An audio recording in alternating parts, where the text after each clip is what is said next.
নমস্কাৰ স্বাগত কিটচেনলৈ স্বাগতম জনাই আজি এটা অন্য ৰেচিপি লৈ আপোনালোকৰ মাজলৈ আহিলোঁ। ৰেচিপিটো আমাৰ সকলোৰে চিনাকি। আজি মই আপোনালোকক বনাই দেখুৱাম চিকেন কাৰী।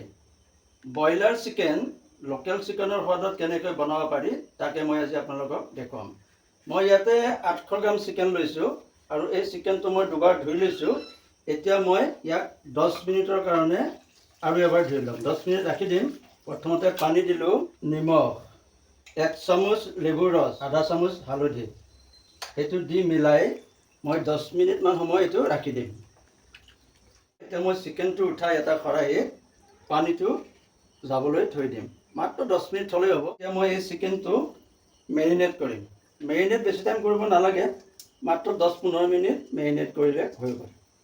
আৰু এতিয়া মেৰিনেটৰ কাৰণে আধা চামুচ আদা নহৰু পেষ্ট, আধা চামুচ লেবুৰ ৰস আৰু আধা চামুচ দিলোঁ হালধি, আধা চামুচ দিলোঁ নিমখ, অকণমান মিঠাতেলো দি দিম।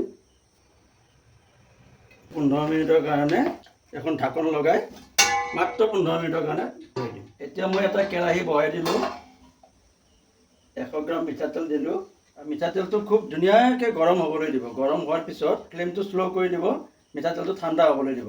তাৰপিছত এই চিকেনটো ইয়াতে ধুনীয়াকৈ অলপ ফ্ৰাই কৰি ল'ব। মাত্ৰ 2-3 মিনিট মই চিকেনটো ফ্ৰাই কৰি ল'ম। তেতিয়াহ'লে মানে আমাৰ ব্ৰইলাৰ মুৰ্গীৰ সোৱাদটো একদম লোকেল মুৰ্গীৰ নিচিনা সোৱাদ হয়। বেছি ফ্ৰাই কৰিব নালাগে, অলপ ফ্ৰাই কৰিলে হয়।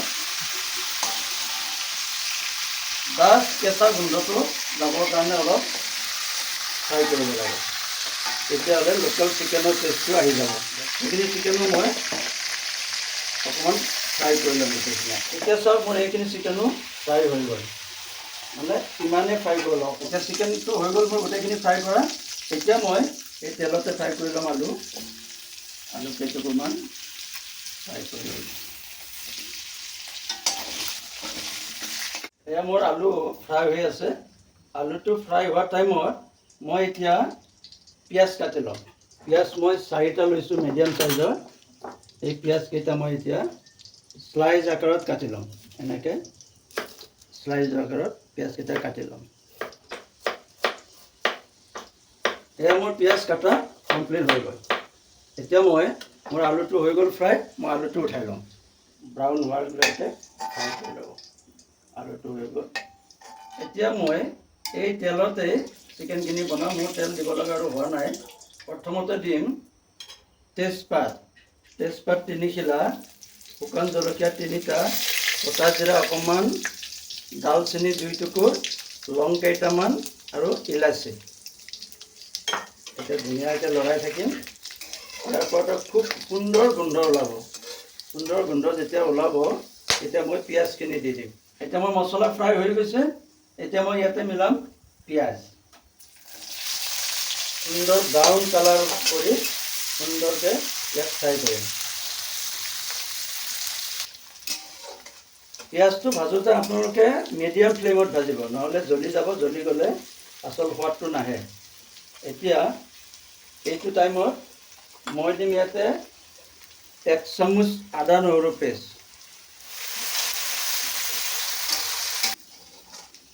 এয়া মোৰ আদা নহৰুৰ কেঁচা গোন্ধটো গুচি গৈছে। আৰু এতিয়া মই ইয়াতে আধা চামুচ দিম কাশ্মীৰী জলকীয়া গুড়া। এইটো তেলত দিলে ৰংটো খুব ধুনীয়া হয় আৰু এইটো ৰঙৰ কাৰণে দিয়া হয়। এতিয়া মই ইয়াতে মিলাই দিম চিকেনখিনি। এই চিকেনখিনি মিলাই দিলোঁ। দি মই মিডিয়াম ফ্লেমত অলপ টাইম লৰাই থাকিম।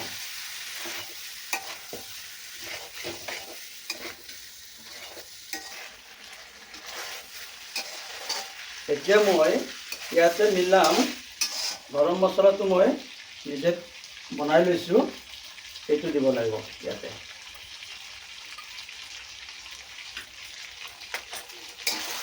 1 চামুচ জিৰা গুড়ি আৰু দিলোঁ 1.5 চামুচ ধনিয়া গুড়ি,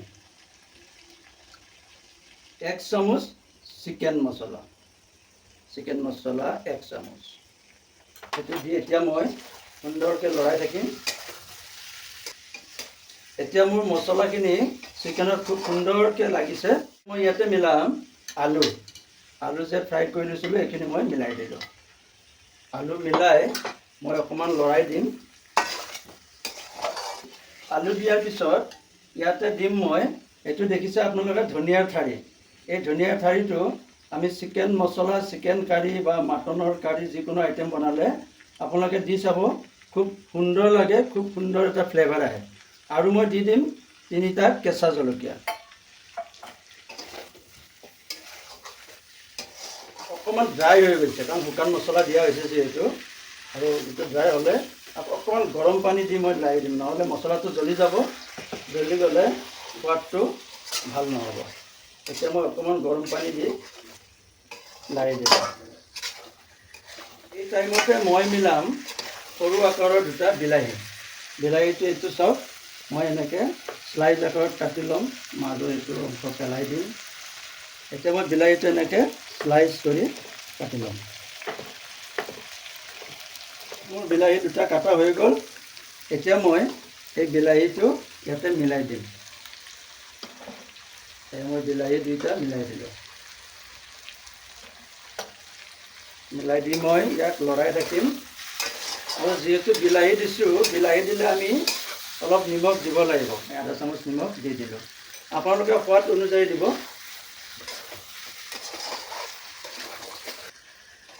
এতিয়া মোৰ বিলাহী সিজি গ'ল। বিলাহীত দি বেছি টাইম ফ্ৰাই কৰিব নালাগে। এতিয়া মই এইখিনিতে দিম অকণমান জালুকৰ গুড়া মই দি দিলোঁ।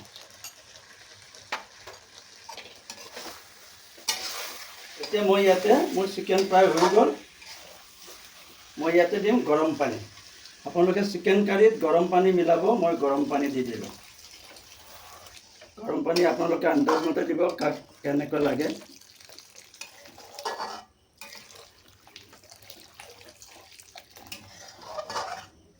এয়া মই এতিয়া পানী দি, মই যিহেতু চিকেনটো মিডিয়াম ফ্লেমত বনাই আছিলোঁ, এতিয়া মই পানী দিলোঁ আৰু ফ্লেমটো হাই কৰি ইয়াক মই 5 মিনিটৰ কাৰণে ঢাকোন মাৰি থৈ দিম।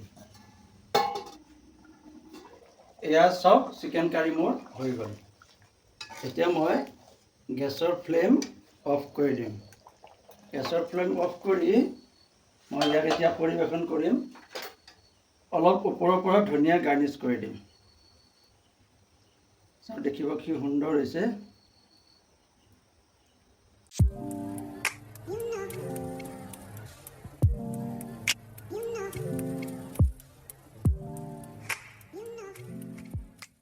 আশা কৰোঁ মোৰ এই চিকেনৰ ৰেচিপিটো আপোনালোকৰ খুব ভাল লাগিলে।